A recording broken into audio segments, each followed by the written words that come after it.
Hello guys, it's Patrick Nketia once again, and today I would like to talk about 10 differences living in the UK and living in Ghana.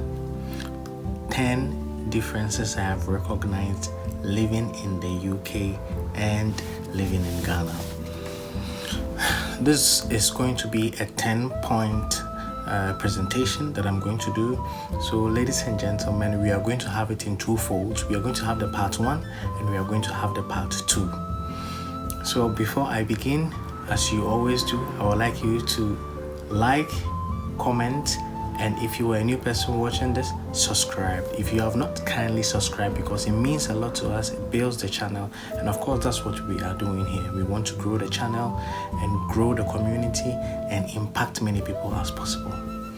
Yes, so as I zoom in, so far been basically about 3 years that I've been in the UK, and I've stayed in Ghana for over 30 years, and I've recognized some differences and some new things. You know what, I would like to say this because when you travel, when you are matured, it helps you to recognize things easier. I know that if I would have traveled to UK when I was probably a younger age or a teen, it would have also been another experience for me. I met a friend. One time I was walking on the pavement and I met this guy who told me who told me that he liked the way I was dressed by then, because I was wearing Crocs with plain white socks and a nice combination that I did, and I liked his shoulders. They look very squarely and all that. So as we got in touch, and he told me that he liked the way I was looking, and I also told him I liked the way he was, because when he was going, I was looking at him and said yes. He started a program that he is doing where he visits the gym and he trains, and he also trains other people. So as he goes on and he says that he noticed that I'm kind of new, and I said yes. And he said, oh, he was also new some time ago because he moved from Ghana to UK at a very young age, and that when he came at a very young age, and due to peer pressure and influence of friends, he got himself involved in gangs, and of course the repercussions came, the police, and they got arrested and all that, and whatever there is, he didn't like the experience at all. And I was telling him that once, and he said, you're coming out traveling at a very, as you are matured, helps you to notice things. And of course it is. Some great leaders who traveled at a very matured age has really helped them. Like Nkrumah, who came to UK and also find that the situation here is no different from home. We need to go back and solve problems, right? So these and more of the things that I'm going to talk about today, where we have observed and noticed some 10 points that we are going to share of the differences between UK and Ghana. 1, I would like to talk about time. And of course in Ghana, time, we make use of time, but there is no much sense of urgency. But when you travel to UK, there is much sense of urgency, because you notice that the time has been connected with the train and everything. Buses move at a particular time and comes at a particular time. So then you will be, like there will be the need for you to, because if you have to be at a particular place at a particular time, you will have to step off at a particular time in order to reach at your destination on time. But in Ghana, the difference is that we don't really make use of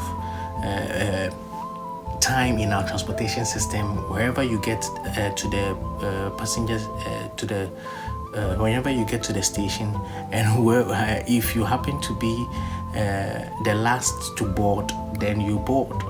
But here, they are not waiting for you to get the bus filled before you move on. No, the bus, whoever is in the bus is moving because it's moving at a particular point in time that someone is waiting for him ahead, and he, the driver himself, needs to meet up a deadline. There are times allocated to the driver to make a trip. And this goes a long way to affect the psyche and the thinking pattern of people living in the UK, because you can understand everything is not taken for granted. People are really time conscious and up to a time.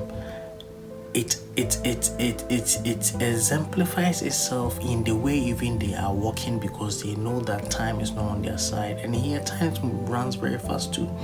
So they have been cultivated and groomed with the sense of urgency with time, and that really is fantastic. And when you come here, you get to know that really these people are really time conscious. And I remember when I came, and there were a couple of events that earlier I was invited to, and even to meet people. I got delayed. Man, I really got delayed because the same attitude that I was from Ghana, where I had even an appointment and I had to probably delay and all that. But now, I think I have changed. Yes, because you have to go to work on time and all that. So for some time now, I think the pattern have changed. I make sure that ahead of time, I move from the house to catch the bus on time. And timing has really been a big difference in Ghana and in UK. How they treat time, how they work with time, how they move along with time is really, really fantastic. And I think I will applaud them for that. If we can also inculcate this idea of time consciousness into our daily lives in Africa, especially in Ghana, I think it will really go a long way to help us. One major thing that I think it has really helped the United Kingdom is that they are really time conscious, and with everything that they are doing, that's why it has helped them with their development. They don't really wait for anything. Time is always of essence, and it's very, very important that Ghanaians who are also listening to also be time conscious, Charlie.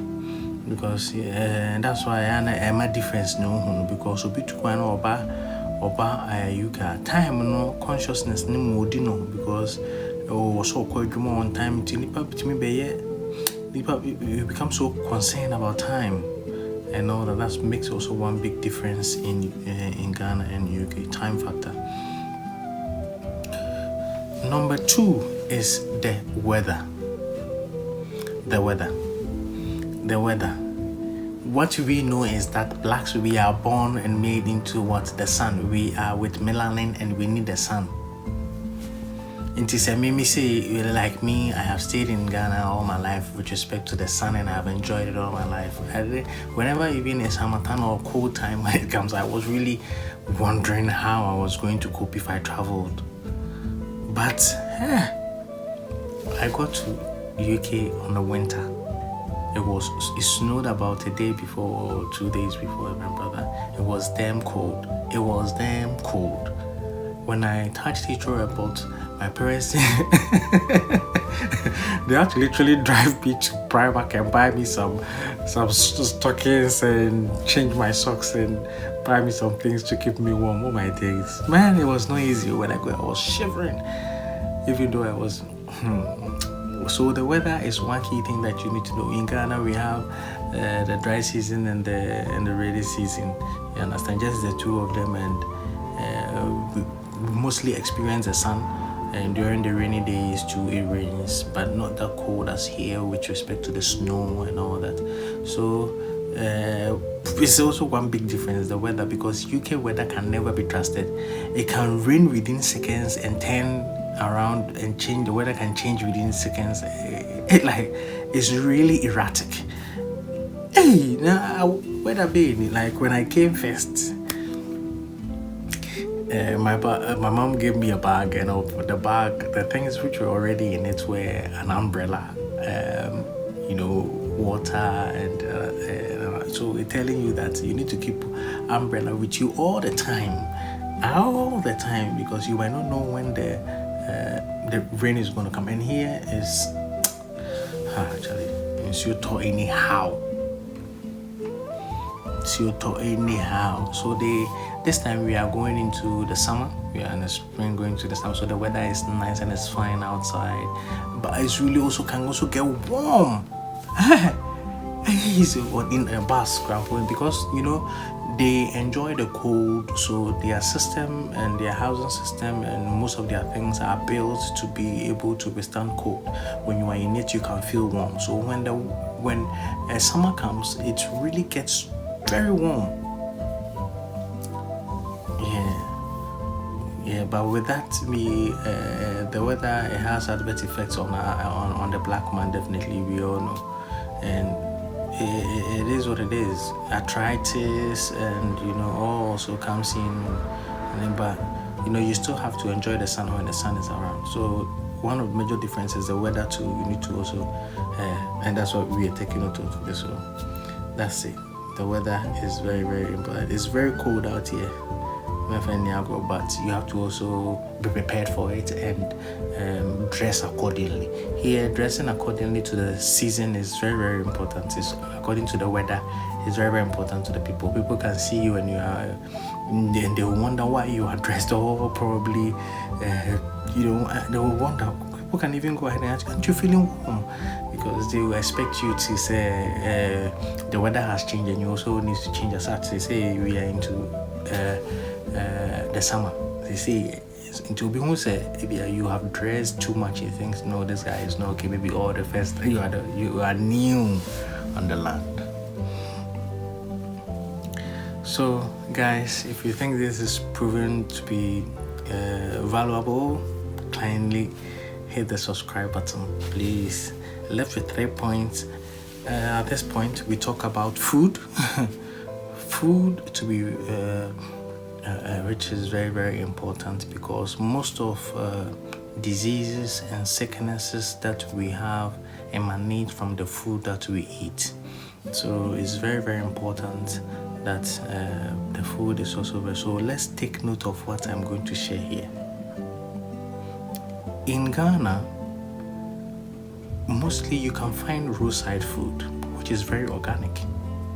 Yes, roadside food. You can get some soup, you can get bankun fufu, you can get konkonte with different sorts of soup, and you will enjoy. You can get kinky at night, you can get all from the roadside. If you don't have money, probably if you can't cook. So it tends to be very good. Africans enjoy very organic foods.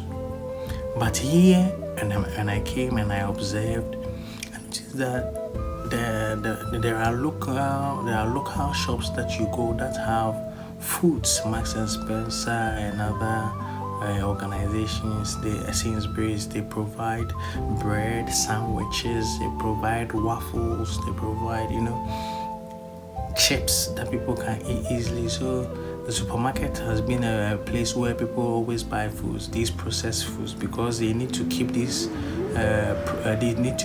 foods. They add some preservatives to keep them.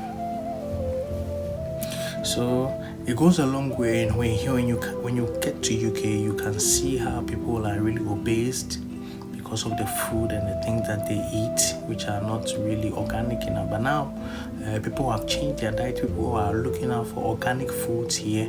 They are eating more of the vegetables, the fruits, and others than the processed foods on the shelves. But that is what is predominantly what they eat, and that's what is available. Instead, probably in Ghana, it's easy for you to find food anywhere. Where you get outside, you walk probably some few distance, you get someone doing something nice outside, and you can buy and eat, which is organic and also very good for you. But here, you have to always go to the supermarket to buy something which is already in the chill, also already in the fridge that you have to, or something on the shelf. So here, food has also been a very big challenge for blacks who travel here. But it's a big difference too. You notice two difference of food that people eat here, and both have repercussions. You understand? So you have to understand that it also have various impact on your system. I am lucky to have my mom around who mostly do good food for me to eat. I normally buy. I don't normally buy food from outside. And I know mostly people here instead of yes, so they don't buy from the local shops most of the time, but they mostly employ the restaurants. They employ the restaurants to eat probably the best of the food that they want and all that. But how long? It costs a lot. How come someone who have traveled to be eating or enjoying all those, then your money is going to finish with this standard of living in the UK? You need to think twice. Yes, you need to think twice. And that is why this guy, I need to mention his name, Eddie Abiu, is telling us to eat more eggs. Eat more eggs. The food that you eat is very, very important. Stop eating that fucking junk.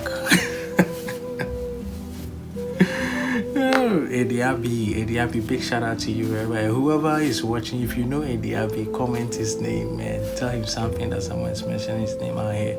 So, who has made us really understand that food is very, very important, and whatever we eat, we need to be careful about it.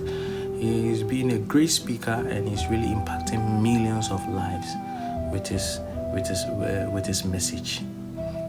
Fourth, and it's very, very important that we talk about this, which is work. Work, which is the major issue why many people travel to the UK, because the currency is up. And one thing that I have observed also is that it's hourly charge. So when you go and work for a number of hours, you are paid a number of hours exactly as it is, which is very, very, very, very, I would say, it's enticing, it's fulfilling that when you work for a particular point in time, your money is paid in full and all that. But in Africa, we have a whole challenge about that, where people are corrupt. Some leaders, when you work with them, they don't pay you on time, they don't do the needful. We don't even have the hourly charge in Africa. All these things help them to look good, and it's a big difference that I was here.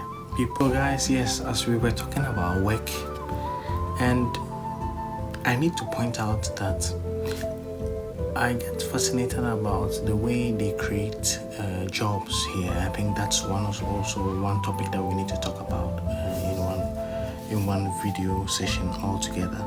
So considering work here, without it, you can't also do anything, because that's the most important thing that can help you get some money and to finance your expenses and also expenditure, in order to help you with your upkeep whilst you are staying in London, so that you don't become a burden or you don't become homeless. So you can understand it's a big difference between Ghana and UK when it comes to work and how their work structure is. And there are people who complain there is work not in the country at the moment and a whole lot and all that.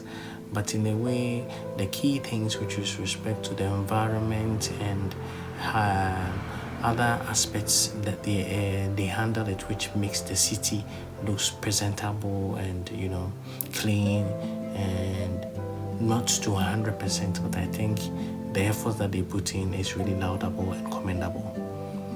But in Ghana, you wouldn't see people with cleaning, taking cleaning very serious, taking other, people say that it's structured, that where we come, we only do minor jobs and all that, but it takes time to grow. So that's also one important thing. When you come here, your work for a while, you will have to start with minor jobs. You have to do cleaning, deep cleaning. You have to be doing washing dishes and other works that you think might be minor when you were even back in Ghana. Maybe you might not find yourself doing, but now here you have to be able to do it. So these are few pointers. So if you have some subjects or questions that you would like to ask, please don't forget to drop them, and maybe some subjects that you'd like to point out that we can consider in the part 2. Please kindly don't forget to drop them. And My last point for the part 1 is hospitability, and I will state it with a simple experience that in Africa you will see when they see white people. When they see white people, Africans are enthused and very happy. When you see that little children have come around white people, they love them, they want to know what, they see them, but they are fascinated and they don't shy away, but they are willing and they are welcoming, and all that. Based on that experience, when I came here, I expected that, but it was way different. It was way different. You wouldn't people are be hostile towards others because of the crime rate, and other races are involved in crime, which have been shown over time on television and all that, for people to inculcate in their minds that some people are far more wicked and bad than others. So it's also one key thing which is also bothering Africans when you come to UK.